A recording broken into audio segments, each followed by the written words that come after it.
How's it going, everybody? Welcome to another episode of Dropping the Gloves. Episode, I think, 400 and something, Tim. It's crazy. You know what's funny? 400 episodes, and this might be our best one yet. It's unbelievable when you think of hockey players, when you think of people, just to epitomize what it means to be a hockey player, this is the player you think of. Does everything right, stays out of the headlines, just a consummate professional. It's Ryan McDonagh. Can you believe we have Ryan McDonagh on the show today? It's unbelievable. My mind. Ryan, thank you for joining us today. Oh, thanks for the invite. Glad we could hook up here. Are you really? Yeah, I mean, 400 episodes. Like, why did it take me so long to get the invite? I've been asking your agent, who was my previous agent, Ben Hankinson, for about 3 years now. Oh yeah. Does Ryan want to get on the show? And he's always like, I'll let you know. He's busy. He's winning Stanley Cups. He's having kids, and finally we made it work. So thank you for coming on the show, Ryan. Oh, absolutely. So I wanted to go back to the beginning. I was doing a little research. You and I have a little history. We've known each other for, I think, 10 years now, maybe a little more. Yeah. We're not best friends, but I would consider you a friend.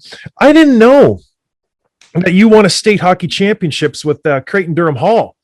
And that was the first state hockey championship that school had ever won.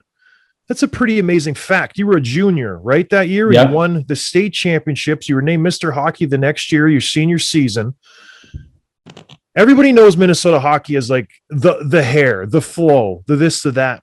Was that a thing when you were playing back in, what was that, 2007, I want to say, 2006? We were 06 champs, yeah, so we were the 06 tournament. They didn't have the all hockey hair team going on, unfortunately, when I was coming through the ranks. But our school was a private Catholic school. We weren't allowed to grow our hair out anyway, so none of us would have made the roster anyway. So it was good that we flew under the radar there and wasn't a part of the tournament. But man, it's fun to watch now. I look forward to that video almost more than the championship game nowadays. That all hockey hair team. He's done a great job with that, and obviously great job making it about the community and giving back for charity stuff. So is the high school hockey community in Minnesota and the surrounding area? I've been all over Minnesota. I played for the Wild. So you do the little Minnesota road tour. I've been up to Ely. I've been all over the state. Yeah. Minnesota hockey is huge in high school. Is there any other state that rivals just the competition level in Minnesota, you think? No, I don't think so. And obviously been around guys that have grown up and played in different leagues all over the states. You're talking about just between the cities. I'm not even talking about Duluth and Brainerd, Warroad, Thief River Falls. Then you go south, Rochester, just within an hour and a half, 2 hour radius, the competition is so good. And that's why when I was coming through the ranks, I mean, the USHL program was kind of just getting going, but I felt no reason to leave as far as development wise go, because you were playing these top teams and it was all good competition and whatnot. So it really is a special thing to be able to play high school hockey in Minnesota, and for all the young kids that have gone through, I think they'd say the same, whether they made the state tournament or not. Just the uniqueness of the league and the different conferences, the little different rivalries that the schools have. Yeah. It's just unmatched. So it was going through it. You never know how great of a memory it might be, but looking back on it, some of the best years of playing hockey with your buddies and obviously winning with them was the cherry on top. So probably all downhill from there after that state championship, I would imagine. I know. Yeah. There's nothing that beats that. Yeah, college was no fun at all. Speaking of that, you mentioned the hockey pedigree in Minnesota high school. You got U of M, you got St. Cloud State, you got Duluth. There's a Mankato State. All these great Minnesota universities, like pedigree out the yin yang for universities to choose from. You, of course, from St. Paul area, live in the Minnesota area now. You chose the University of Wisconsin, the biggest rival for the Golden Gophers. Why? I would assume you had offers from all these schools. You were Mr. Hockey in the state of Minnesota 2007. These guys were probably at every game, every practice, sniffing around. Ryan, coming to our school. Why the University of Wisconsin? I know I kind of tried to take my heart out of it just because I felt like it was a really important decision for me, just to develop, obviously as a hockey player, but as a person too. And I had a few offers from those schools you mentioned. It was more getting recruited my junior year, actually. So I was still pretty young, but just trying to look at the picture as a whole. What would be the best fit for me to develop as a hockey player and, like I said, as a person. I love the fact that Wisconsin was 3.5-hour drive away from home, because I just decided to stay my senior year, play high school hockey as opposed to going to juniors, moving away from home. So I felt like I needed to kind of grow up in that aspect, get away from family and friends in the area, and kind of mature that way. And that was kind of the first thing I kind of looked at is the distance away from home, not far enough away where, parents can come for games and whatnot. But as soon as I stepped on campus at Wisconsin, it just felt like a college town. I don't know if you've ever been to that city. It's incredible. That campus, it speaks for itself as far as that college feel that you imagine in your mind. And then throw on top of it the great sports teams that they've had over the years, and specifically the hockey program. I love the coaching staff. It just seemed like it checked all the boxes and then some, as far as the potential that it would give me going forward. And the second I got on campus there, it just felt like I made the right decision. So I was able to, just kind of thrive and really enjoy the 3 years there. Even after all the Minnesota defensemen who went through the Gophers, you got the Leopolds, the Martins, the Ballards, you still chose Wisconsin. That when I saw that, I was like, Mac, what are we doing here? It worked out for you, but that's a ballsy decision to leave home when you have all these guys who went before you. Because I played against all those guys. You would have assumed it would have just been easy money to go to the Golden Gophers and win a couple national. Did you guys win a national championship in Wisconsin?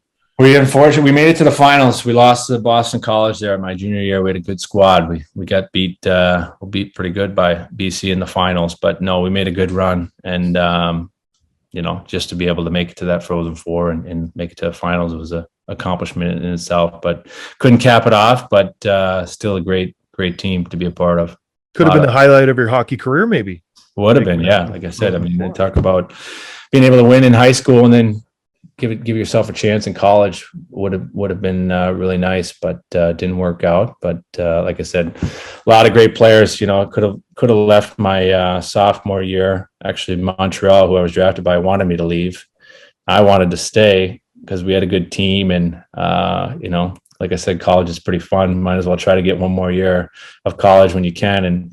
And that's kind of how the trade went down from Montreal to the Rangers. Was they thought I was going to be kind of stalled development wise, and wanted me to go play in the AHL for the whole year. And I was like, well, if that's the case, I'd like to try and win a championship here and get one more year of school and develop a little bit more here at the college ranks. And so in the end, it would have been extra special to win and cap it off that way. But all in all, great junior year too to finish up my college. And you met another friend of mine. I think he's a very good friend of yours, Derek Stepan.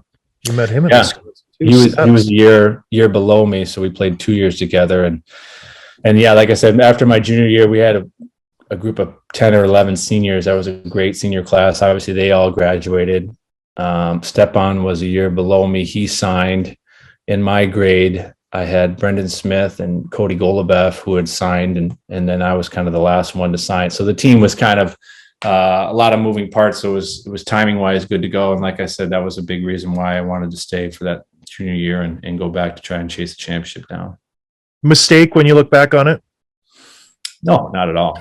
No, I mean, like I said, it was such a great college atmosphere to be a part of, the Badger community. Going into it, I didn't realize the alumni, how many players played in the NHL, and that relationship you have with those guys forever is awesome. And like I said, really helped me grow up, mature, move away from home, and kind of grow up to be a man, so to speak, and get me ready for the pro ranks. It's funny how those decisions, and that obviously I've never had any of the impactful decisions like you had. If you would have caved to Montreal, that's a tough decision for a kid to make. You're probably 20 years old, 19, and you have an NHL team saying, no, come pro. If you would have went, you could have potentially been a Montreal Canadian your whole career. Isn't that wild? Have you ever think about that? Yeah, no, for sure. And, like you get drafted by a team, you want to, fulfill your duty to them. They're investing in you. You want to do what's best for them, so to speak. But it just felt like I needed one more year. I wanted to try to accomplish a little bit more, like I said. And did I know it was going to replicate into me getting a part of a trade out of the team? No, but like I said, in hindsight, we had some pretty great years with the Rangers too, and I couldn't imagine playing anywhere else there, or at least starting my career there as a rookie and going up the ranks, being able to play in Madison Square Garden and all the great teams we had there. So that decision definitely changed my future in a lot of ways, but I think for the better for sure. Now, Wisconsin is known as a college town, like you said. Did you ever partake in the Mifflin block party, Ryan? I sure did. It was a blast. I mean, it's tough to really describe it. It's just like just a horde of people in these, backyard house parties. You're in these, muddy yards, just bopping around, seeing different people here and there. And like I said, it's a great party to kind of end, the college school year. Is that's what they kind of celebrate, is capping it off. And there's nothing quite like it. And I know for a while there, the city took it away or, stopped it from happening, but sure enough, the students revolted and it's back again. And I don't see it stopping anytime soon again. So it's like I said, as far as that college image and the way you want to experience college, that Mifflin party is a treat to be a part of. That's the first time I experienced the 3-story beer bong. Was at a Mifflin block party, and it was incredible. You could fit a good 12-pack in a 3-story beer bong, and they had the extenders, the tee off, so I think 6 people can do it at once. I know it was an interesting contraption. I would never do that. That's not my sort of thing. I stay far away from that. But I've heard it's an interesting contraption. All right, going back to your junior year, you get traded. You mentioned Montreal was a little upset that you didn't go there. Did they think that you weren't going? Because I know if you're drafted and then you don't sign a certain number of years, you become a free agent again. We saw it a few times. That Vesey did it. I think Hayes did it. Yeah. Was that maybe part of their thinking that you were just going to ice him out totally? In my mind, it wasn't. I mean, maybe it was in their hindsight. They want to get their hands on you, get them in the system. In my mind, I kind of realized where that college team was at. Like I said, we had 10 seniors. We had good group of juniors that were probably going to sign too after that season. And Steps as well had a great year as a sophomore. So, I'm sure it was a part of their thought process. And looking back on it, they made that big swing for Scott Gomez to try and, kind of replicate. I think he had some chemistry. I forget with who. It was Gianta, I believe, with New Jersey there. Yep. And, whether I was a throw in, so to speak, or they, didn't want to give me up, or like I said, timing wise, I know they were trying to sign me in the summer, and then that's when, NHL free agency and stuff is going on and trades happen. So maybe just the timing of me telling them I wanted to stay and them trying to add some pieces in Montreal, it just, I was ultimately decided to move on from me. So, like I said, obviously you're kind of shell shocked. The team that drafts you, you never even signed a contract with them, and you're getting traded. So, but obviously I was thrilled. And like you said, Derek Stepan was drafted by the Rangers. So I had a familiar face there that was, signing, and we were going to be rookies together. So that worked out really well to have a close friend there to kind of start your pro career together. And you started right away. You jumped into the lineup, and you were early on with the Rangers. We'll fast forward to that. A young team, but had the makings of a really, really good team. I think the Rangers were slowly building that crescendo. You jumped into a situation where they had some high-end guys, but I think you needed some seasoning. Girardi, the Pruss, the Boyles, the Stahls, the Dubinskis, the Gabricks. It's a really good team. Going there as your first year, you make the jump. I think you played a year in Hartford. I played half the season my first year in Hartford, and then came up right after 40 games, and then finished the year with the Rangers. Yeah. Did you get a sense that this team could be something? Like coming from a championship team in Minnesota, a really good team in Wisconsin, did you have that sense of like, holy moly? Like, and obviously you got Lundqvist between the pipes back there. Could you tell that, hey man, this could be a good situation for me coming into the NHL?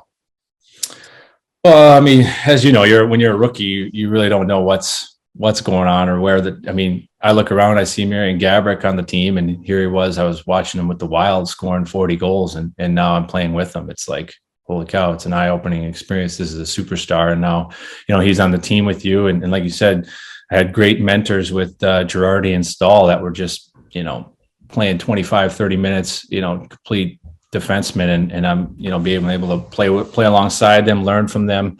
I think at the time, or at least looking back on it now, the thing that was great about that team is there was a lot of unselfishness, and that's really hard to find at the pro ranks. I would say at times, is guys just willing to sacrifice for the betterment of the team. And obviously you got to give Torts credit for that, for keeping guys in line, and the way he coaches. It's all about the team there, and if you're not pulling your weight, he's going to let you know. So I think our group was filled with good character guys, and looking back on it, that was obviously a huge reason why we had the potential to be successful and go on those long runs like you talked about. I joined the Rangers 2 years after that, so I think it would have been your third year. Yeah, you finally got to experience me. Mm-hmm. You mentioned Torts. Tim and I were talking before you came on about, what does it take to be a John Tortorella player? Because he does like a certain type of player. And then we were talking about the defense that the Rangers had. And we're like, well, Mac is the prototypical John Tortorella player. He just kind of keeps his mouth shut. He works his tail off at all ends of the ice at all times. Doesn't matter the score, doesn't matter the situation. You're always giving it 100%. And you block shots like it's going out of style. You enjoy eating pucks. And we're like, well, he's a rarity. Then you're like, oh, well, they had Strawman, and then they had Stahl, well, then they had Girardi. It's incredible, the defense that the Rangers had. Can you just what does it take to be a Tortorella type player? Because it wasn't me. He didn't like me for whatever reason. I don't know why. We didn't jive. I don't know why either. You were so versatile. I'll tell the one story. I remember we were playing in New Jersey, and you were in the lineup on the board to start the game as a forward. And then I think it was Mark Stahl. He was kind of having a rough game, a rare rough game for him. And, Sully was the D coach, and Torts is like, Sully, take Scott back on D. And you came back in the third period, and you played D like 4 or 5 shifts for us. I'm like, I've never seen this before in my life. The guy starting at forward and then coming back on D. And then, just flawlessly jumping into it. Like it was not flawless. I think it was pretty flawless for somebody that, like I said, starts the game at a forward and then you get thrown back on D. But that was the way Torts coach is he didn't wait around. He knew right away, first 3 shifts, if you were going to have a good game or not. And, he was either going to ride you the rest of the game, or he was going to move on to the next option. And like I said, that was the best thing about him. If you were given 110% every night and just playing honest and, going about it the right way, as he always said, he'd play the heck out of you. So he gave you a lot of confidence to kind of wake up and do that again the next game, so that's the way I think our group just rallied that way is you knew he was going to play you if you were playing the right way and giving it your best. So I do remember the one meeting. I don't know if you were a part of that one at the time with Torts, but I love telling this story. It was, like you said, all of us on the back end were big shot blockers, right? So here we are, we're getting ready for a meeting in the theater room. He's got the lineup, all the numbers on the board, just like you would normally see. And he's got circles around 3 of the forwards. And then he's got a half circle around Strawman's number 6. And we're like, what the heck is this about? He's like, he starts showing clips of Girardi blocking a shot, Stahl, whoever. And then he gets to, I forget the forwards who they were, but the forward missed the block shot. The forward missed the block shot. And then he never showed one of Strawman. And it was a half circle. And we were all like, what the heck? I remember Strawman saying, why do I have a half circle? He's like, well, I don't think you always, you'll stand in front of him, but I don't know if you really want to stand in front of him. Like, are you really willing to block a shot? And then sure enough, I think it was maybe 1 or 2 games later. Do you remember he had the quote board? You'd always put like a quote. You'd have to put a quote up every week or something. Well, Strawman, he gets hit by this huge shot right in the right side of his thigh. He's got a bruise the size of this. He takes a picture of it on his phone, prints it out on a piece of paper and puts that up on the board for his quote. And he writes underneath it, "half circle my ass." I'll never forget this story. It's the funniest thing ever. And obviously, Torts loves that stuff. He was dying when he walked in and saw it. We were all dying. But that's what I mean. He's just so good about trying to get everybody to be on the same playing level, accountability wise, Torts. And like I said, what a great coach for me to have as a rookie, as far as being so demanding and also so rewarding for sacrificing and giving a lot of hard work to the team. And he made it really easy to play for him too. And listen, I give Torts a hard time because me and him didn't jive. But the one thing I will say, you knew where you stood with John Tortorella at all times. Yeah, and he made it very simple as a player because you didn't have much gray area on the ice. If the puck's there, you should be here at all times. And he mapped it out very simply. And when I came into the league, I had Jacques Lemaire with the Wild. He was the same type of way. He's like, if you're doing this spot, you should be here. If the puck's here, every situation, you had a good idea where you had to be. Yeah. Coming into the league as a young player, that's the perfect situation for you to be in, right? Like, for sure. It's a super. What do you think when you hear all the negative stuff people say about Torts? Is it just all because of his personality? Do you think he gets a bad rap as a coach because he has amassed a pretty good record as a coach in the NHL? What do you think? Because you're a Torts guy. Like, we had Marty Beer on a year ago, and he's like, "I'm a Torts guy." What do you say to those people who are like, Torts, he's the worst? Yeah.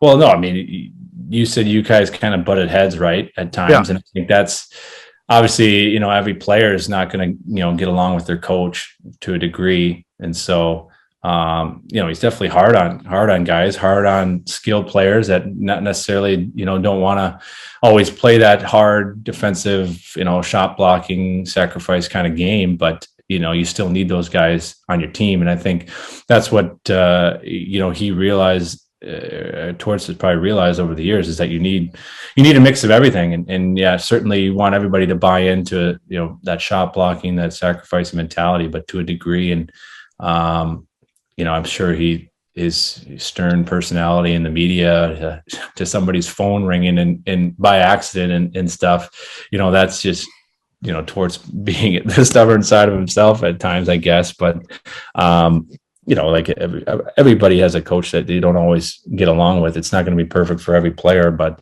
like I said, if you as a player, like the teams that he's had success with, when everybody is really bought in, and obviously I got a taste of it playing for him in New York, and then with the Lightning there playing against that Columbus team that swept us, like, it's just you're banging your head against the wall because there's nothing you can do when the team's playing so well to that system, so well defensively. You've just got nothing. You can't create anything, and here they come down and then they score. You feel like you're doing well defensively, but they're opportunistic. But still, like I said, his style of play, if you get the team to buy in and be really dialed in with those habits, it's tough to stop. Well, contrast him to a John Cooper. Could you go from Torts, who is just a military style, and then Cooper seems to be the polar opposite? What was that like going from that environment to Tampa Bay? Oh, that was a huge adjustment. And you talk about a team filled with, truly skill, speed, skating all through the lineup. And then I've, so much more detail. Like you talked about, Torts has that little bit of X and O plan, but it's more about attitude, more about mentality. And then, Cooper was so good about the X's and O's and different little plays in the ozone. And I've never even thought of some of this stuff, let alone heard about some of these things in the ozone that Coop was driving home to the team there in Tampa when I first got there. And it was just, so eye-opening and reason why they've been able to score so many goals over the years. Their offense has always been known to be there. So, it was really fun to see that side of the game a little bit more, breaking teams down, a little bit more adjustments, even from game to game, switching up styles, little things in the ozone. And it was really fun to, kind of break it down and make more of adjustments here throughout the season. Is that why you had your best offensive output your first full season in Tampa Bay? Because you're not a bad offensive player, but I'm not going to lie and say you're, Carlson or anything, or McCarr. Yeah. Was it easier to play in that system? You just felt more comfortable, or was it just you had, because the forwards in New York were pretty good themselves? No, yeah. And obviously the game has changed a little bit, opened up a lot more, and there's a lot more speed and skill. Obviously that team in New York, like you talked about, had some skill offensively. And I mean, there were some superstars in Tampa down there that could, put the puck in the net. So I'd say, 50% of the time it's a breakout pass that ends up, you getting an assist on it and that kind of system. But no doubt, I mean, like I talked about, if good skating defenseman, that's kind of a necessary thing in that system that they played in Tampa. We getting up the ice and joining the rush that way. Like I said, making different reads in the O zone and just, like I said, using your skating ability to be aggressive, even when you don't have the puck, just trying to swarm them, even 200 feet away from your net in the offensive zone, gapping. We were always talking about gapping and trying to stay in their face. And like I said, just being able to pinpoint different things in the O zone, you get in the habit, everybody just kind of reads off each other, just becomes natural. And that's why you see the goals scoring that they've had over the years in Tampa. They just thrive in it.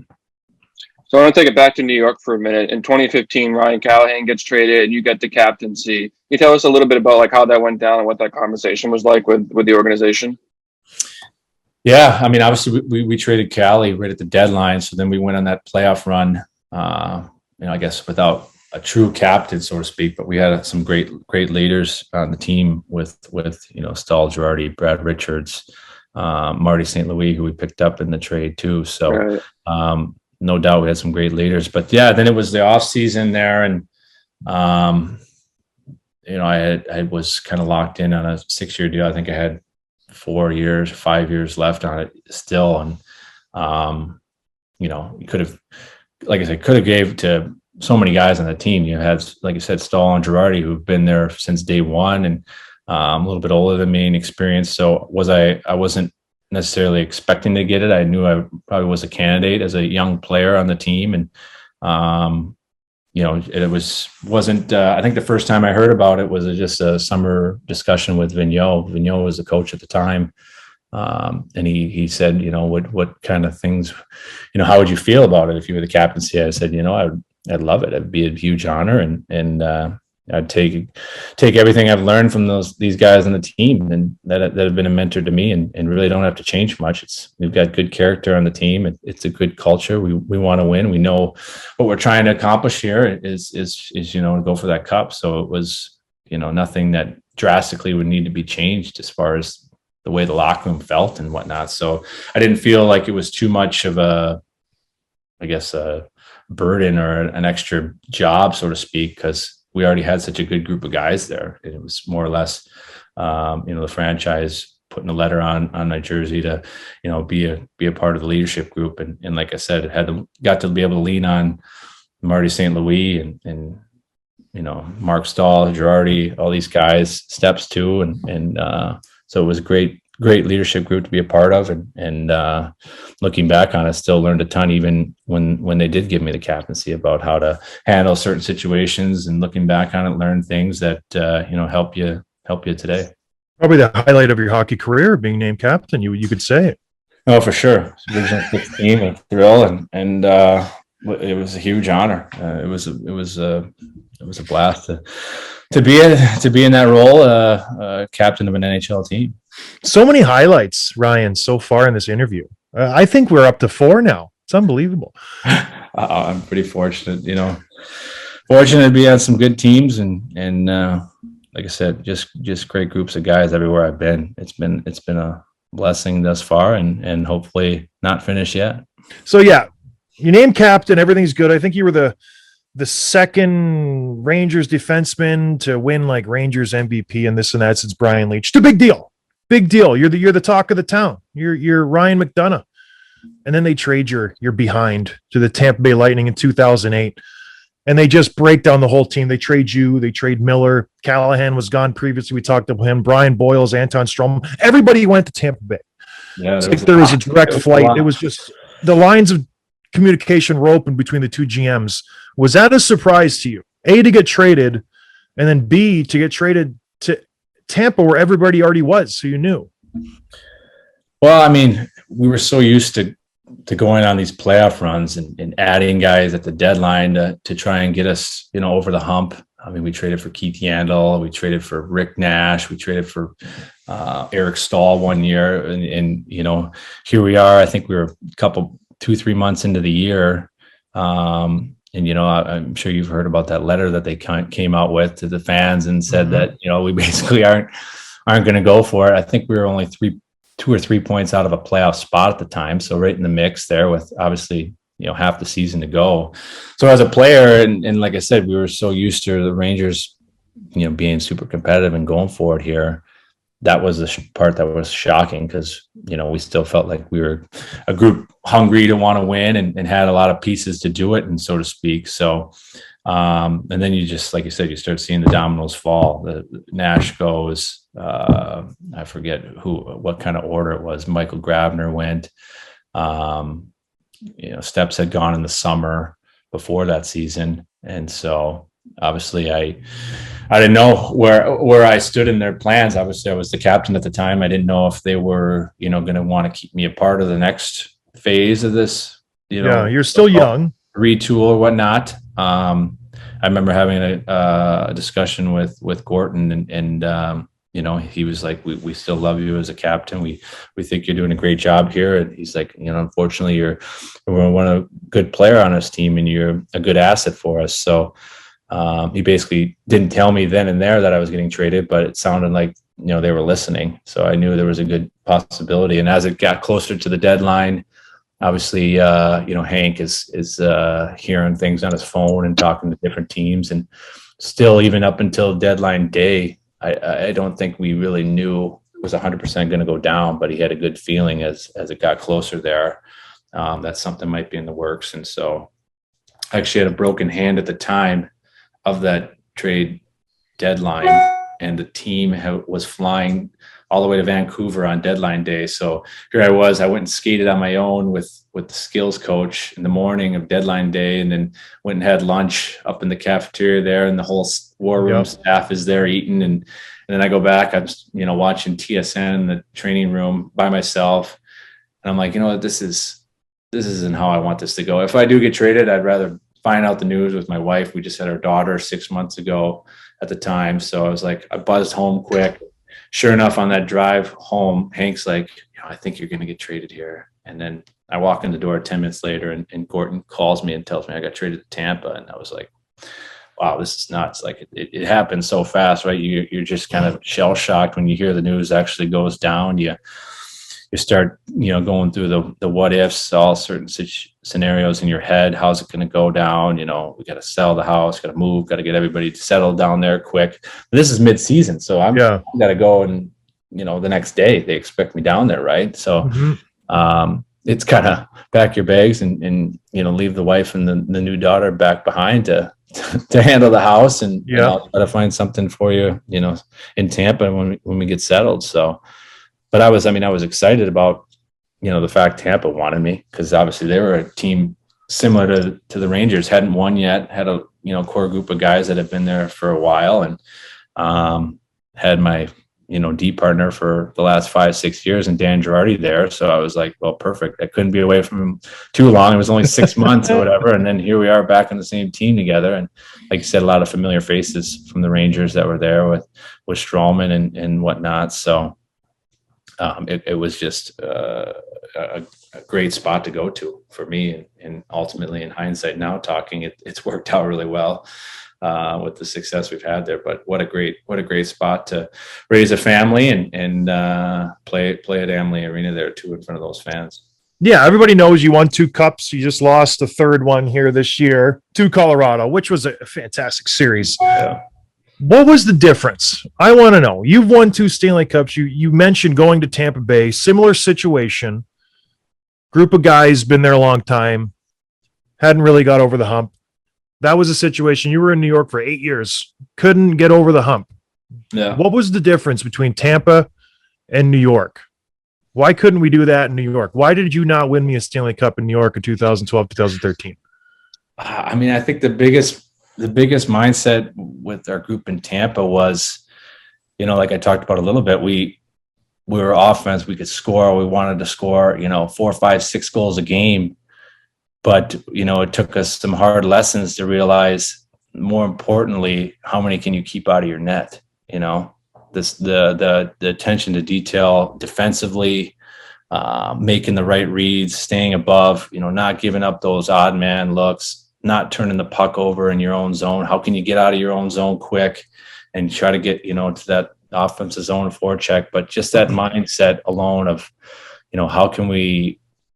what do we need to do to keep the least amount of pucks out of our net and make it easy on our goalie? I mean, obviously in Tampa, we had unreal goalie. We had unreal goalie in New York too. It just seemed like we changed our mindset as far as, instead of needing or not needing, even looking for 18, 20 scoring chances a game, let's try to get, 10, 12, 14, but only give up 6 or 8. We'll take our chances, try to win a game 2-1, 3-2, as opposed to 6-5, those run and gun games. And I think obviously we had, there's all world players there and skill. So, those guys could finish.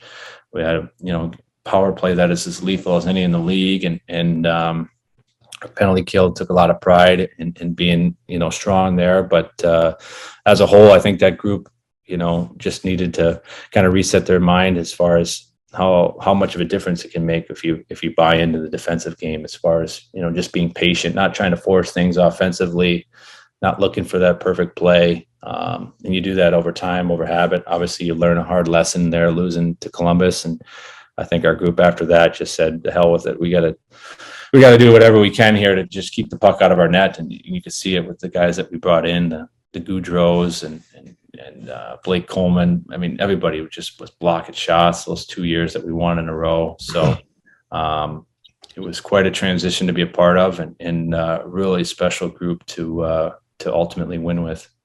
You mentioned the transition, the mindset. I think it's mostly the forwards that had to change their mindset, because when you have the skill that you guys had up front, it seems to me everything you mentioned, staying above it, getting back earlier, not sacrificing the D zone before you get out, not turning it over in the wrong spots. You guys had good defense. To me, it was a forward mentality of, maybe I'm not going to get 120 points this year. Maybe I'll get 85 to 90, but we'll win 10 more games. Was that it? Just kind of getting those high-end guys who play the higher minutes to maybe just, guys, maybe pull it back a little bit. Let's not be too crazy. Let's just be a little more responsible. Was that a big turning point for your team to get those guys to kind of buy in a little more defensively? Oh, yeah, definitely. Like I said, I mean, you're a forward. You like to score goals. Those offensive guys that are, all world skill, they're paid to score goals, obviously, at the end of the day, and they're on the team playing top line minutes for that. But they could still, the value of a, playoff goal in a 1-0 game is immense, right? Yeah. And that's, kind of the importance, and that's the mindset we took to it too. You only get 2-3 power plays in a night in the playoffs usually. Let's try to be dialed in and make an all-world play in one of those opportunities. And that's, where your all-world skill and stuff makes a huge difference. And so those guys, like I said, those top-line guys, and you want them to win the Art Rosses and all those trophies. Yeah. But I think, some of them have done that over their years. The Richard Trophy with Stammer, but the hunger was just so large there to win that cup. It was just all the, like I said, all the stars aligning for us to be, give it our all and leave it all out there for each other, because we knew we had such a good team, and you can't keep those good teams together too, right? You have an opportunity.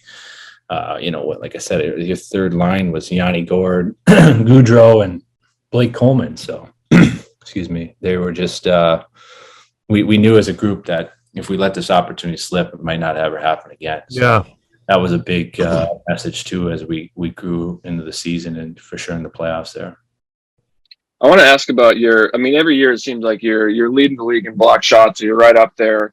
Has that always been part of your game? Is that something that developed as you kind of progress through the pros? And even now, like, you're lining up in front of an Ovechkin shot or something, what's going through your mind? Are you thinking about it? Does it bother you anymore, or is it such automatic they don't even notice it? No, I mean, obviously playing high school hockey, I didn't really think about blocking shots as a defenseman. I didn't really know that side of the game. It wasn't until I got to college there, worked with our D coach, Marco Siki, and we would practice it. We would practice technique. I mean, we weren't practicing with pucks. He was shooting tennis balls at us, but we were going down on one knee, working on timing.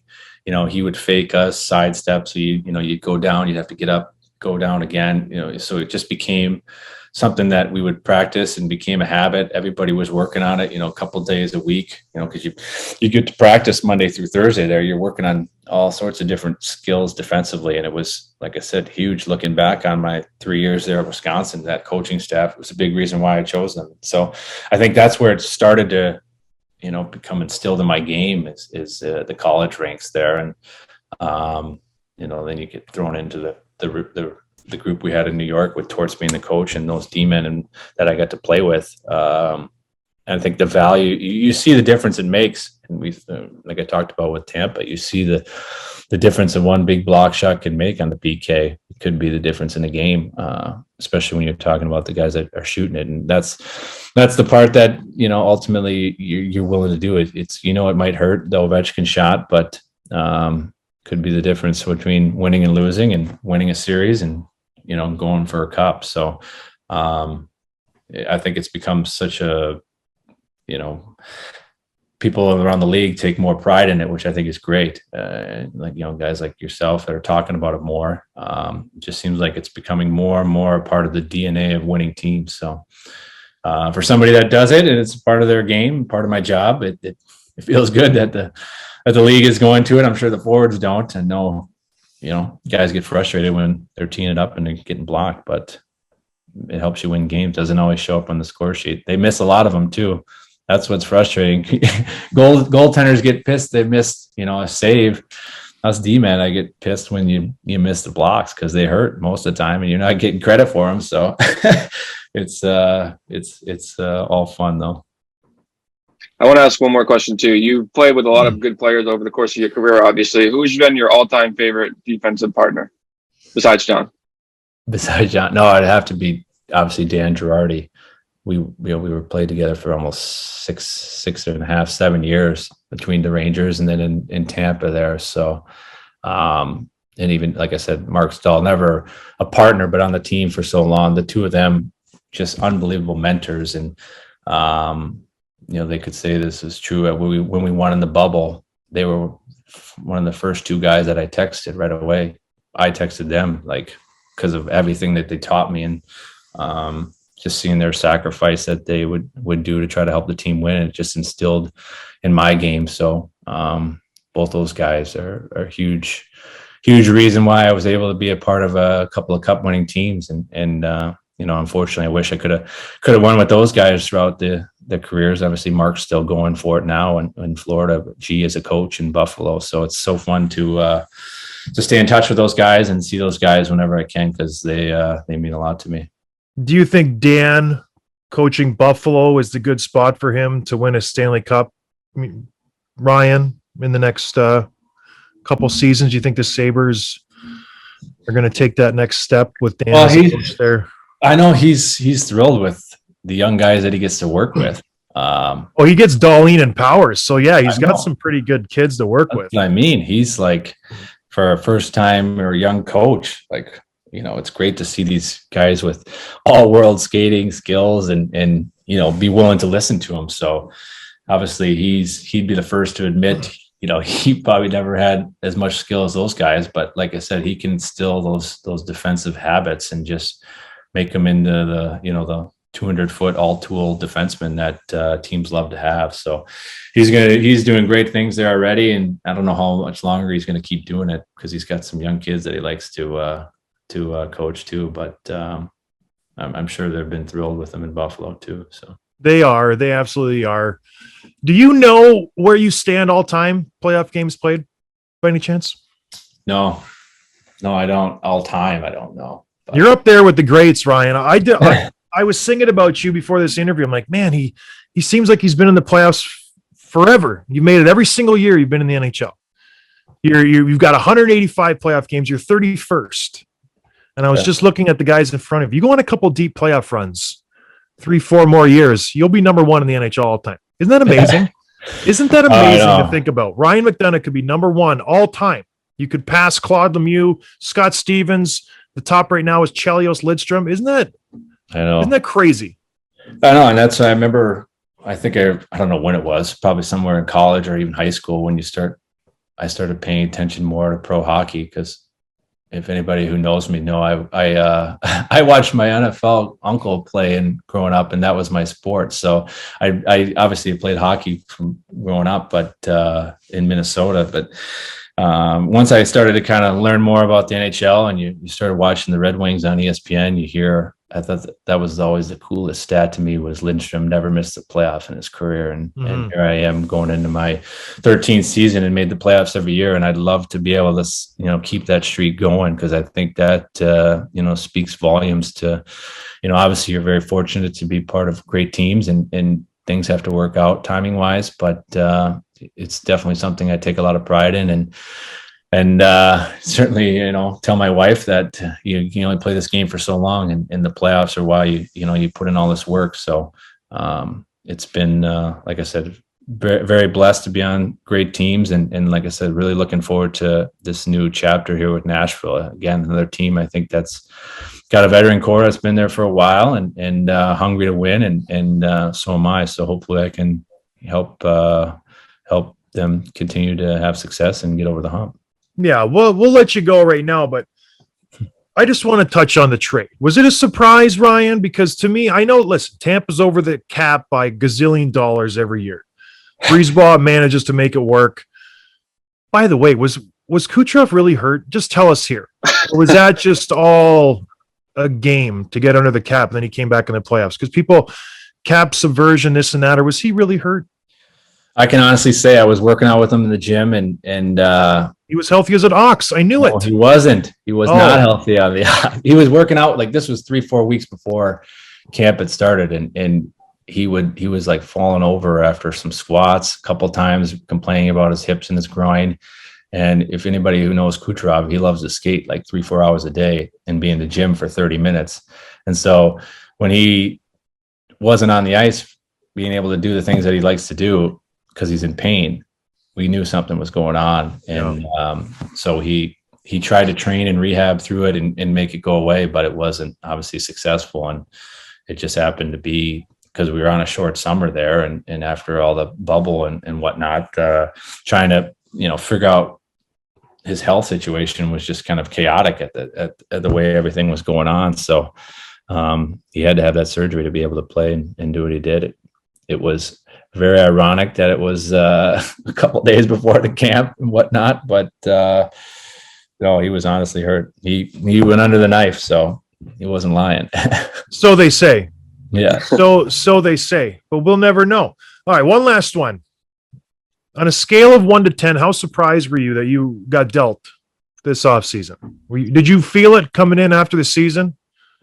I did not feel it. I was very surprised, and like I said, just because of how great of a group, great of a culture that we've had there, and just the run that we went on again to make it all the way to the finals, come up a little bit short, obviously, but prove that the group is still capable of making these runs. And I'm obviously just one part of it, but playing some decent minutes for the team and whatnot, and still in a big role. So I was surprised. Yeah, it was, and it happened so fast. That was the hard part about it. I think we lost on a Saturday there, and then you have exits meetings. I think I met with Julian on a Wednesday, and he broke the news to me that they were wanting to move me or wanting to trade me and stuff. So here I am, we just lost, and you're still in shock and just drained from that. And then I'm literally about to fly out that night to go back for a 4th of July weekend with the family at the cabin. And then I get this news thrown at me.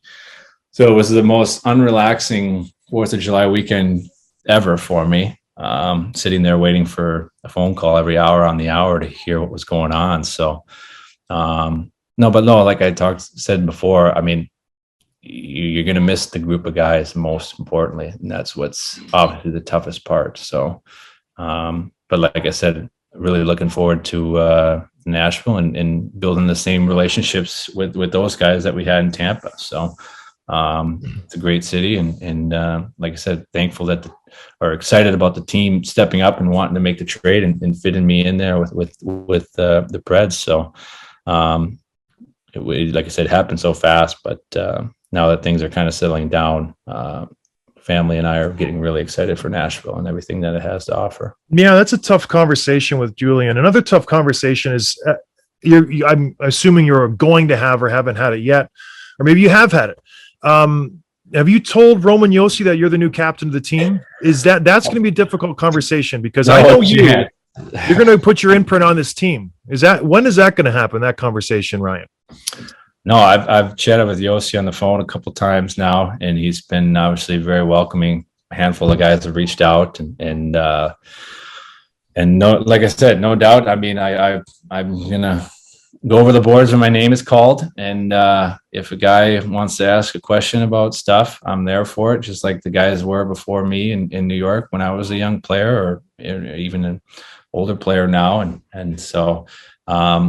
Like I said, I hope to just instill the main message of these opportunities don't come around very often. You never know when your last run at it's going to be. And we've got a lot of good pieces there in Nashville, I believe, and a great goalie, great defense, and guys that can score and guys that play their role really well throughout the lineup. So just trying to seize those opportunities because, good teams are together only for a short amount of time. So try to make the most of it. When you go to camp for the first day, do you wear both rings on your hands?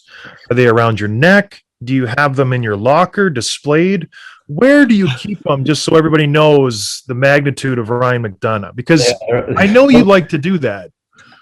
I'll have them over for dinner. I'll put them on the fireplace mantle there, maybe just so they're just out of the corner of their eye. They can maybe see it with the spotlights on them. Yeah, a little spotlight. Just the picture of you with the cup. And what opportunities are out there for you if you can put it all together. But it's been a wild summer, short summer, kind of flipped upside down with that trade going down. But still feel really good even at the age of 33, and feel like I got a lot of good years left, and thrilled to be joining a team, organization, fan base. It's tough to go into Nashville now to be on the home side of it. It's going to be awesome to experience that. So, well, it seems like history repeating itself where you're going from one team who has all the talent and hasn't quite put it all together yet to get over that hump. Hopefully you're the missing link there, Mac. Thanks for joining us. I really appreciate it. I know you're busy. Like you said, you got a lot to deal with in the next couple months here, but go enjoy it. Say hi to the family for me, and good luck this year, my friend. Thank you for joining us. Thanks. Tim, anything? No, thanks for joining, Mac. See ya. Awesome. Thanks, fellas. Anytime. No problem. All right, everybody. Thank you for listening. We'll talk to you next time. Cheers.